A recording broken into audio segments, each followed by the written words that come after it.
saya sudah terima tanggapan dan komentar ibu-ibu terkait cerita Nina yang tidak mau sekolah, ibu-ibu. Nah, saya ulas kembali ceritanya secara singkat saja ya Bu ya. Nah, di mana Nina itu menangis di depan rumahnya, ibu-ibu. Kemudian pada waktu itu Bu Ita lewat di depan rumahnya dan berusaha untuk menenangkan si Nina ini agar tidak menangis dan agar mau pergi ke sekolah. Di waktu yang bersamaan, ibu Nina yang namanya Bu Edah ya, itu dia malah memarahi Bu Ita dan bilang ke Bu Ita, tidak usah ikut campur urusan keluarga saya. Si Nina biar saya yang ngurusi. Melihat hal yang seperti itu,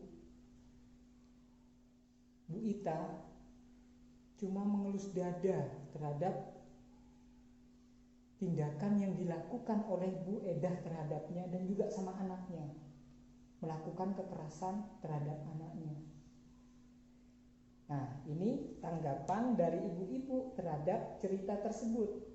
Nah, ini saya pilih 5 dari keseluruhan yang ada di sini karena sudah mewakili dari komentar ibu semua yang ada di sini.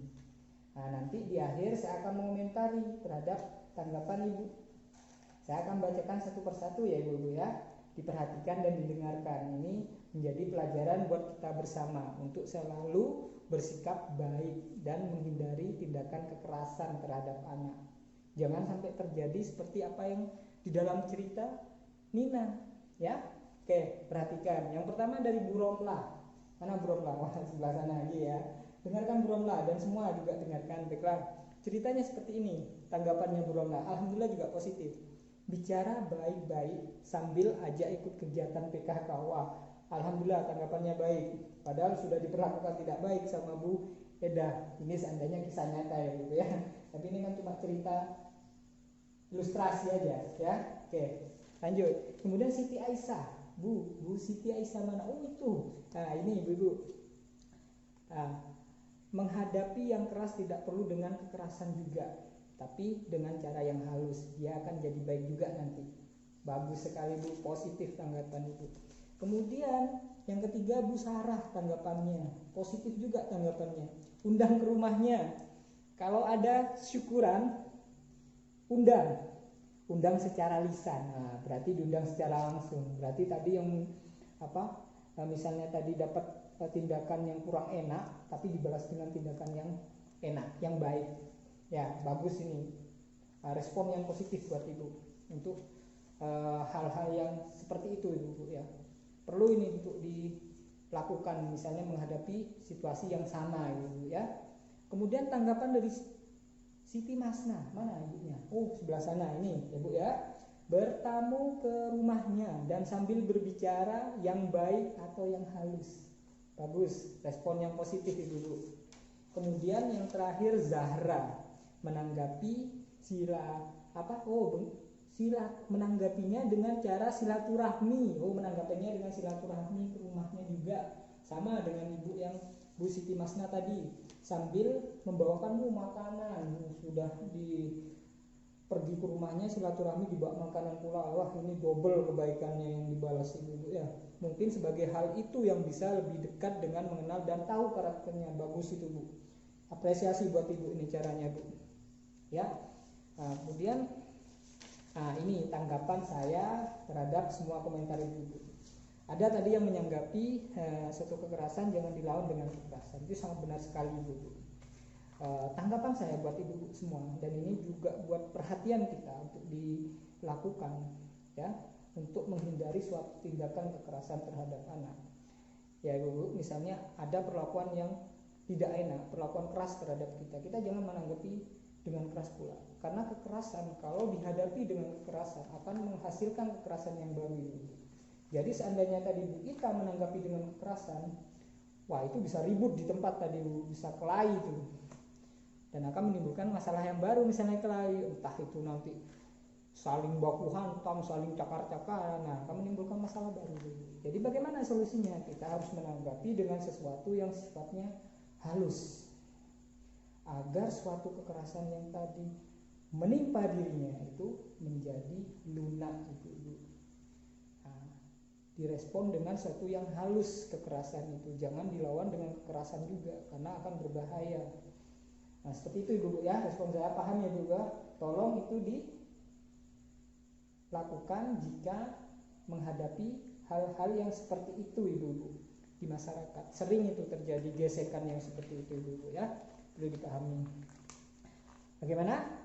Oke, kita lanjut lagi ya Bu ya. Baiklah, kita lanjut. Agar kita lebih memahami tindakan kekerasan terhadap anak Ibu. Mari kita simak film yang judulnya Si Aska dan Si Jenny. Nah, ini filmnya tentang kekerasan terhadap anak ini, si filmnya Si Aska sama Si Jenny ini. Nah, mari kita simak bersama-sama ya Bu ya. Kemudian nanti Ibu tanggapi, beri komentar ya terhadap film itu. Bagaimana komentar Ibu, respon Ibu terhadap tindakan kekerasan yang ada di film yang judulnya Si Aska dan Si Jenny. Mari kita saksikan bersama-sama Ibu ya.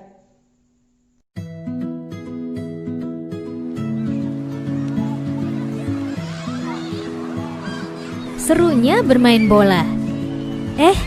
Ada siapa itu? Ada orang mau kasih bola baru buat Aksa. Wah, Aksa pingin sekali.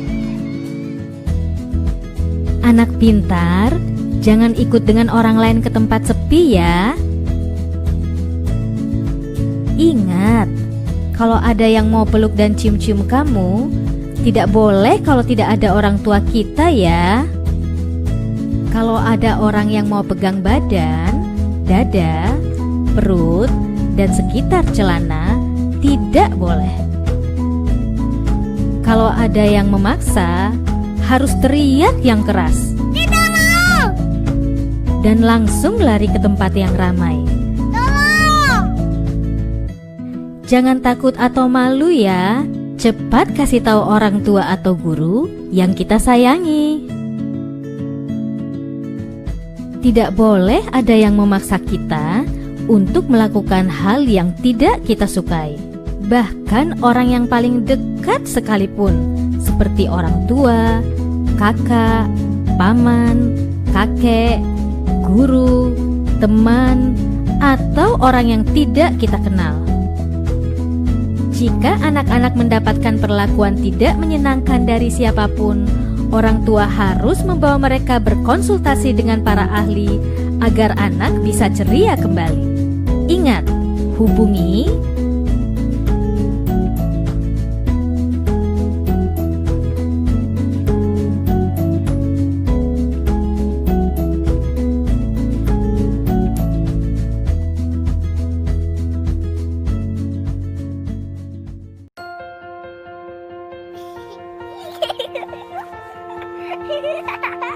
senangnya waktu bermain. Lihat itu. Ada yang mau kasih permen enak. Boleh nggak ya? Kalau tidak ada ibu atau ayah, tidak boleh ya. Anak pintar, jangan ikut orang yang tak dikenal ya. Ingat, kalau ada orang mau cium-cium kamu di tempat sepi, tidak boleh ya. Juga kalau ada orang mau pegang badan, dada, perut, dan sekitar celana, itu tidak boleh.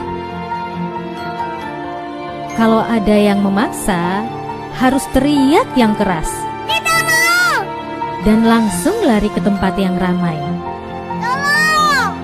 Jangan takut atau malu ya. Cepat kasih tahu orang tua atau guru yang kita sayangi. Tidak boleh ada yang memaksa kita untuk melakukan hal yang tidak kita sukai.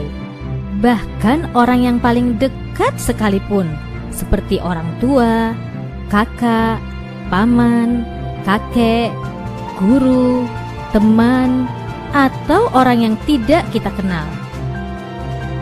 Jika anak-anak mendapatkan perlakuan tidak menyenangkan dari siapapun, orang tua harus membawa mereka berkonsultasi dengan para ahli agar anak bisa ceria kembali. Ingat, hubungi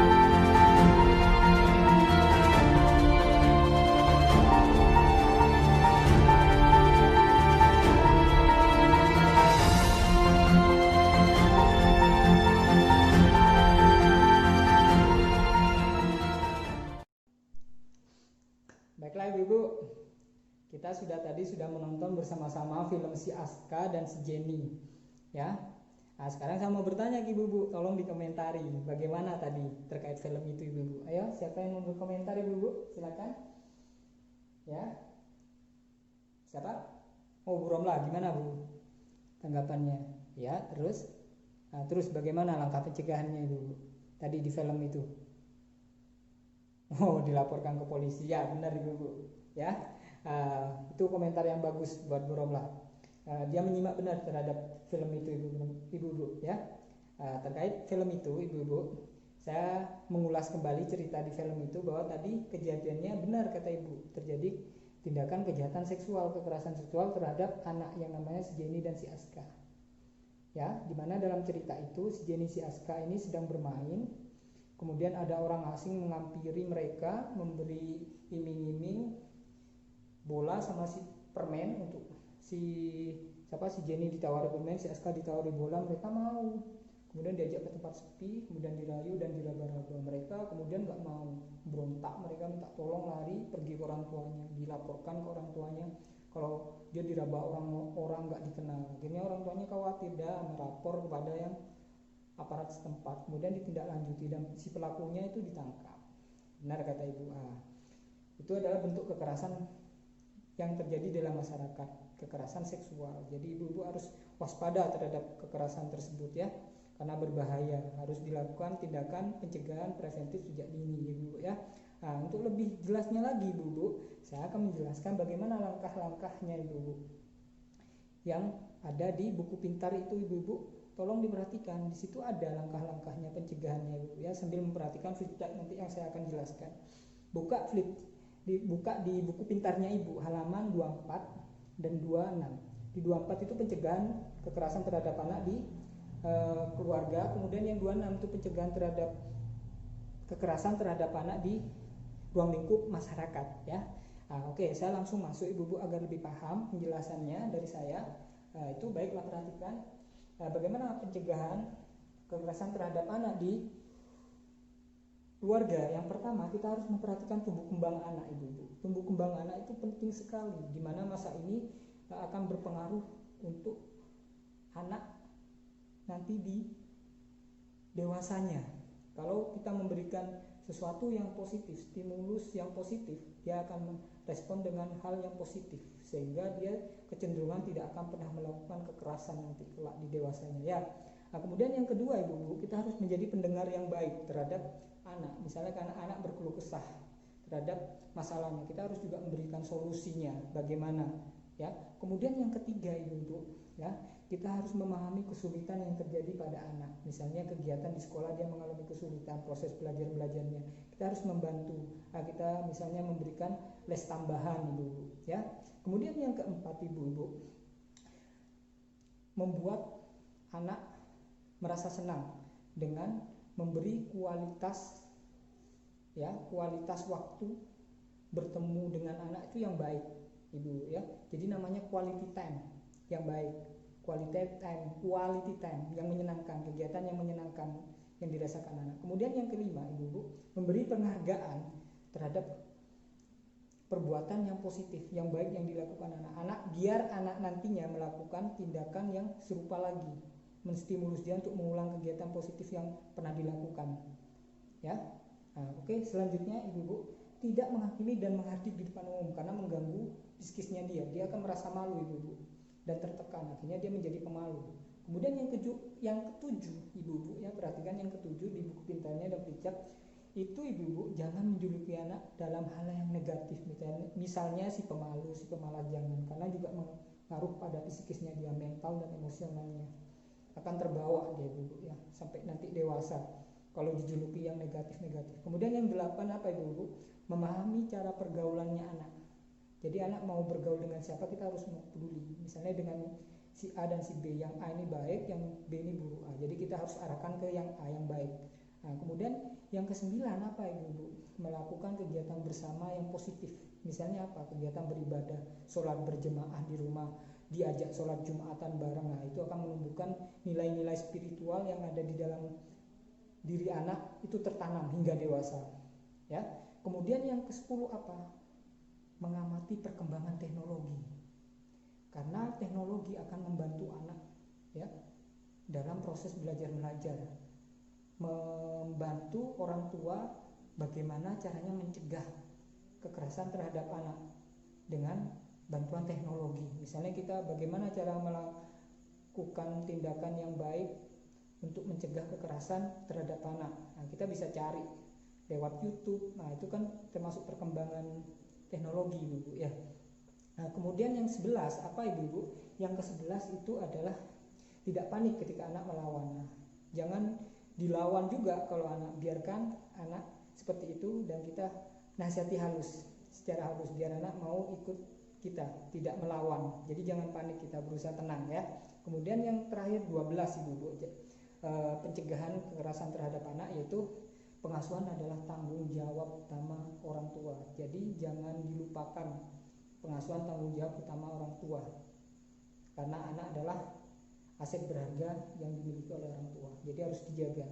Kemudian lanjut Ibu, kemudian bagaimana langkah preventif pencegahan terhadap ruang lingkup di masyarakat yang lebih besar, yang melibatkan semua aspek di situ, semua orang yang lebih banyak. Jadi kita harus yang pertama yang perhatikan, kepedulian yang pertama Ibu ya, kepedulian kita terhadap tetangga. Misalnya tetangga mengalami kesulitan, dia tidak makan 2 hari, kita harus bantu. Jangan sampai kita biarkan. Kalau dibiarkan kasihan Ibu, dia nanti kalau udah hilaf karena udah kelaparan, dia akhirnya melakukan tindakan kekerasan dengan mencuri. Nah, jadi harus diperhatikan itu Bu ya. Sumber kekerasan di masyarakat itu juga karena disebabkan oleh tetangga juga ya. Jadi harus memperhatikan tetangga, kepedulian terhadap tetangga. Contohnya yang lanjut yang kedua ya Bu ya. Tadi saya sudah contohkan. Kemudian yang kedua apa Ibu ya? Setiap kegiatan RT RW atau kegiatan keagamaan di desa itu harus ada pembahasan pola pengasuhan anak yang baik.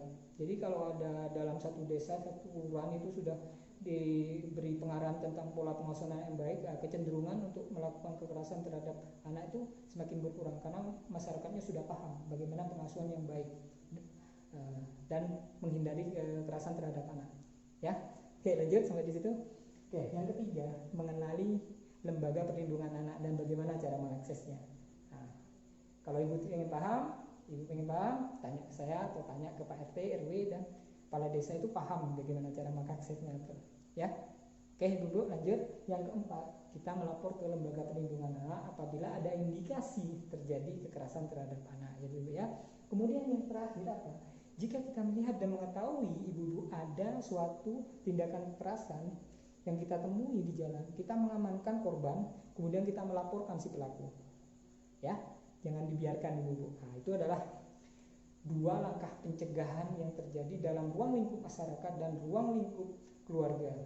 Jadi harus sama-sama dicegah agar tidak terjadi kekerasan terhadap anak. Paham Ibu? Alhamdulillah kalau paham.